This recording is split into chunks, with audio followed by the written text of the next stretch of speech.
Bittiga biting. Sizlarda ham sarimsoq ekin yili mana shunaqa holatga tushib qolyaptimi? Hop, barglari siyoh rang tusga kirib qolyapti. Undan keyin o'sishdan to'xtab qolyapti, borib chirib ketib qolyaptimi? Bu kasallik ko'pchilik zamburug'lik kasallik deb o'ylayapti yoki bo'lmasa barglarni siyoh rang tusga kirganligi uchun fosfor yetishmovchiligi deb o'ylashyapti. Aslida bu bakterial kasallik, bakterial rak kasalligi. Ayrim joylarda ba'zan bakterioz ham deyishadi, ayrim joylarda bakterial kasallik deyishadi. Bu hop mana shu joyidan, mana shu bo'g'iz qismidan chirib ketadi. Mana shu joyda bo'shashib, yumshashib qoladi. Bu kasallik bilan kurashayotganda ko'pchilik xato qilayotgani zamburug'lik kasalligiga qarshi kurashyapti, zang deb o'ylashyapti yoki bo'lmasa fosfor yetishmovchiligi deb o'ylashyapti.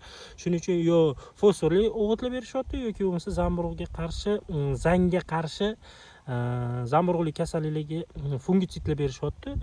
Bu noto'g'ri. Bunga bakterial preparatlar bilan kurashish kerak. Sizlarga pseudobakterium preparatini tavsiya qilaman, o'rtoqlar. Bu biologik fungitsid hamda shu bilan birgalikda biologik bakteritsid bo'lib hisoblanadi. Buni ta'sir qiluvchi bakteriyasi Pseudomonas aeruginosus bo'lib hisoblanadi. Xo'p, o'rtoqlar, mana shu preparat kimga kerak bo'lsa aloqaga chiqaverasizlar, nomerlarimizni yozib qo'yamiz.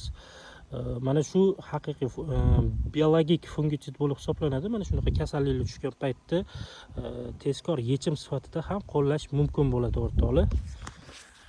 Aloqaga chiqaverasizlar, xudo xolisa sizlarga yetkazib beramiz dorilarimizni.